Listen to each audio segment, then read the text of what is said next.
Hi, I'm Paulette Lambert. I'm at the Wellness Kitchen at the California Health and Longevity Institute. Today we're going to be making butternut squash soup. This is a rich, decadent, filling soup. It's great for soup and sandwich night or as your first course for a meal. Butternut squash, high in fiber, lots of dark orange color, which means lots of antioxidants and vitamin A. You know, when I think of winter, I think of soup. And today we're going to make a great hearty winter soup. We're going to start with butternut squash and lentils. So we're going to be making a curried butternut squash soup that is so delicious and very exotic tasting also. So what we have here is we're going to start with just our olive oil. I'm going to turn on our soup pot here, and we're going to heat 1 tablespoon of olive oil. A lot of people just pour out of the bottle, and I'm going to suggest that if you're watching your weight, you're a little more careful with your olive oil. It's 130 calories a tablespoon. We don't need that much to saute some onions and some celery. So I'm just going to put that 1 tablespoon in. Let that heat up. I'm going to add a medium onion that's finely chopped. And we're just going to let this heat and start to soften and brown. Now what I have here is 1.5 pounds of butternut squash that we peeled and we cubed. And you know, if you're really in a hurry, you can buy it at the market this way. Most grocery stores, when squash is in season, which is in the fall to winter, have already prepared it at this point. So if you don't want to do all that work yourself, you can buy the raw cubed squash and just dump it right in your soup. There's nothing wrong with taking those shortcuts if it means that we eat healthier. What's so great about this is it's so high in antioxidants. That bright orange color denotes a very high antioxidant level. Mother Nature color-coded fruits and vegetables. The brighter the color, the more antioxidants, which really promotes health and longevity. So it sounds like our onions are beginning to soften here. So our onions are cooking, and I'm going to add our celery. Ah, smells so good. And then I'm going to add our spices. I'm going to add 2 teaspoons of marsala curry powder. And we want to add that when the pan is really hot and the oil's in the pan, because that's going to help release all that flavor of the curry. And I'm going to add our tablespoon of chopped garlic and 2 tablespoons of ginger, chopped ginger. Give that a good stir here. Oh, this smells so exotic. You can see how that's going, nice and brown there.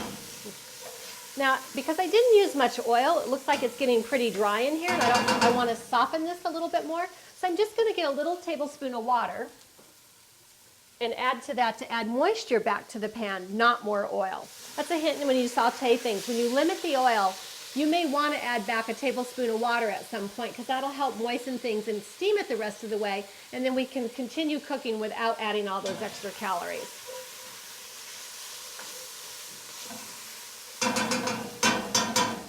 And by the way, for those that don't keep fresh ginger in the house, there's nothing wrong with using garlic or ginger that comes in jars like this.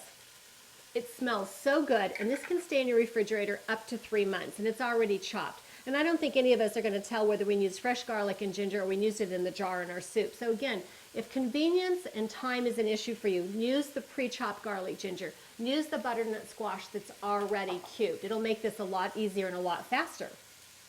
And then I'm going to add our lentils. This is our 1 cup of red lentils.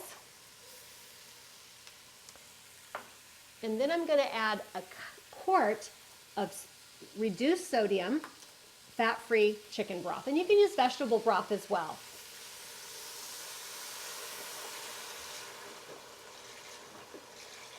And if you do use vegetable or chicken broth, try to use the organic if you can. That way we're going to have less contamination in our food, and it's just generally healthier and safer for all of us.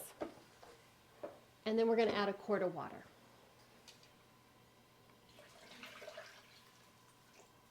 And we just put our water in there, and now we're going to add our butternut squash. And this is 1.5 pounds of cubed butternut squash. Everything about this soup says health. The lentils are high protein, vegetarian protein, no saturated fat. We've got our butternut squash that's so high in antioxidants to prevent all kinds of disease and helps us not age. And we've got spices that are high in antioxidants. Everything about this soup is healthy, and so little fat and very low in calories. So we're going to let this cook for simmer about 30 minutes. I'm going to turn the heat down a little bit, and we'll let this simmer for about 30 minutes, and then we'll come back and puree it.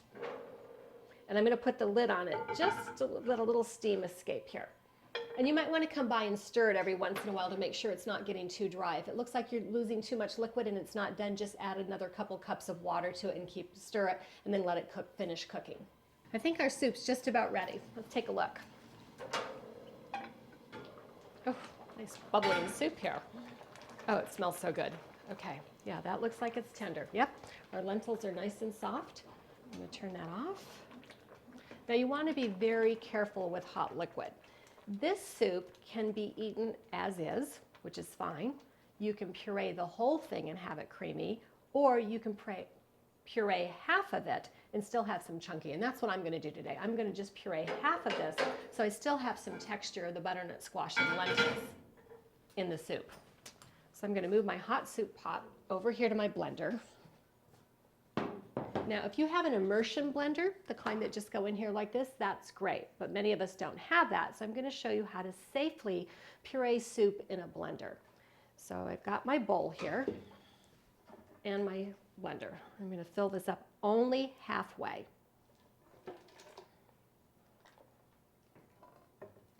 I want to get some of the liquid too.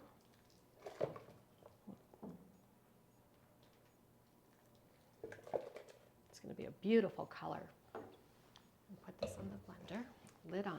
The reason why you only fill it up halfway is that hot liquid expands. And if we filled this to the top and turned it on, the pressure of that would probably blow off the top and we'd have most of the soup on our ceiling and on you. We don't want you to get burned, plus it's a mess to clean up if you do that. You don't want to do that. So I'm going to put the lid on. And then I'm also going to, for safety reasons, put a towel over the top. Never blend anything hot in a blender without putting a towel over the top. In case for some reason your lid wasn't on tight enough, that way you really protect yourself from a bad burn and a bad mess. So we're going to start out really low. We'll slowly wind up so we don't get too much pressure too quick. And here we go.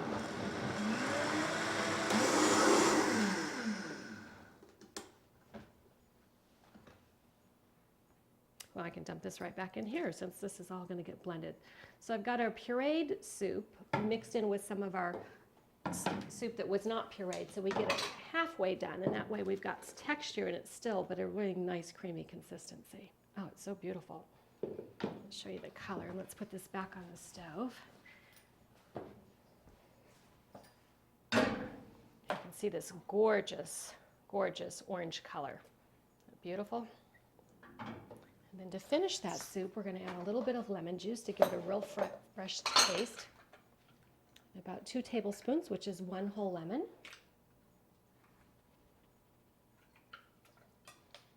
Oops, there went my lemon seed.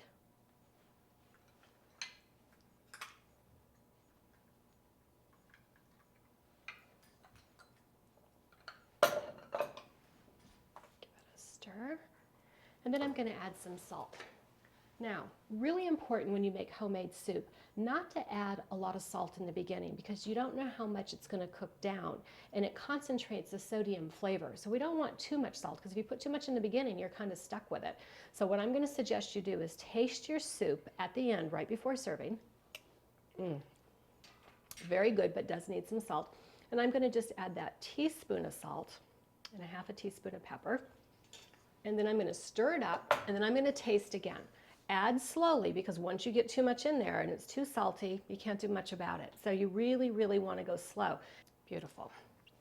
And the last thing I'm going to do is I'm going to just chop some fresh cilantro real quickly here.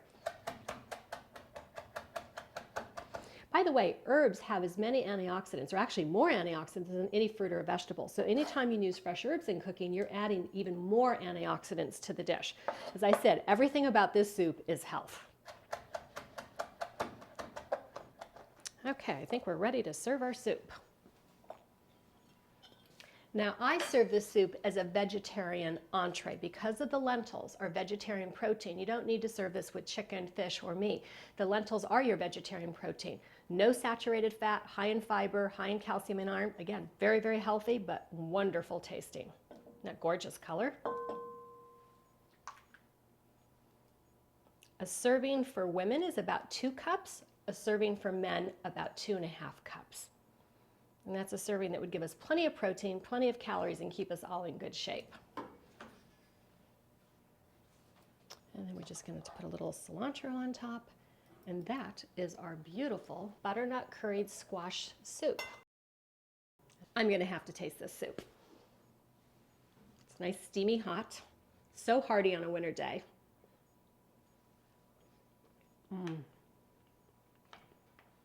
It's delicious. It's very rich tasting, very spicy, not hot spicy, but very, very flavorful. We've got all these wonderful exotic spices with the smoothness and sweetness of the butternut squash, the lentils. Wonderful. Perfect for a cold winter day. This is Paulette Lambert from the Wellness Kitchen, where everything's nutritious and always delicious.